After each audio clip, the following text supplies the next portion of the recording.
नमस्कार दोस्तों। एक बार फिर भारत और चीन के सैनिकों के बीच एलएसी पर झड़प हुई है। ये घटना है 9 दिसंबर की, जब चीन के तकरीबन 600 सैनिकों ने भारत की सीमा के अंदर तवांग क्षेत्र में घुसने की कोशिश की। उस वक्त भारतीय सैनिकों से उनकी झड़प हो गई और जो झड़प हुई उस झड़प में दोनों ही तरफ के सैनिक घायल हुए।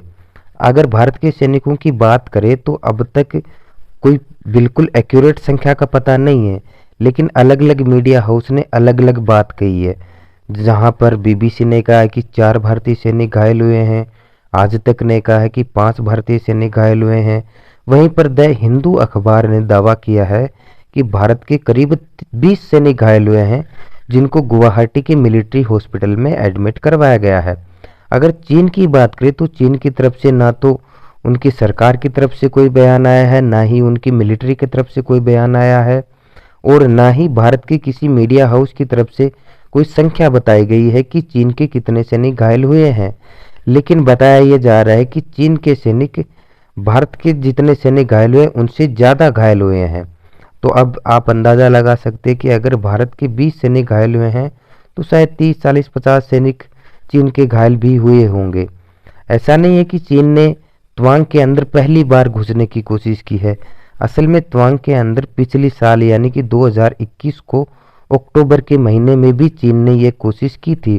पिछली बार भी तकरीबन 250-300 चीनी सैनिकों ने तवांग की ओर बढ़ने की कोशिश की थी। वहां पर भारतीय सेना ने उनको रोका और उनके कई जवानों को बंदी भी बना दिया था, लेकिन बाद में फ्लैग मीटिंग हुई और उसके बाद उनको वापस छोड़ दिया गया था। अब धीरे धीरे चाइना असल में अपना पैटर्न बदलता जा रहा है। पहले चाइना जहां पर 20, 30, 50 सैनिकों को भेजता था पेट्रोलिंग के लिए, फिर धीरे धीरे 150 सैनिकों को भेजने लगा। अब वो संख्या बल में ज़्यादा सैनिकों को भेज रहा है, यानी कि 600 सैनिक आप अंदाज़ा लगा सकते हैं। लेकिन भारतीय सेना भी अपनी इंटेलिजेंस के कारण मजबूती से उनका जवाब दे रही है और अपनी संख्या बल को वो मेंटेन कर रही है।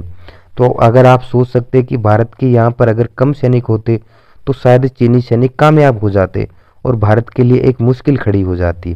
तो भारतीय सेना के पास अच्छी इंटेलिजेंस थी, जिनके भरोसे उन्होंने अपनी संख्या बल को मेंटेन रखा। अब अगर चीन की बात करें तो चीन तवांग को क्यों लेना चाहता है?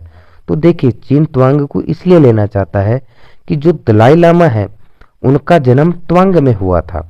अब जाहिर सी बात है कि आज तवांग है भारत के पास, तो कहीं ना कहीं भारत को भी एक जो बौद्ध धर्म के जो दलाई लामा है वो अपॉइंट करने के लिए कहीं ना कहीं एक अपर हैंड है भारत के पास।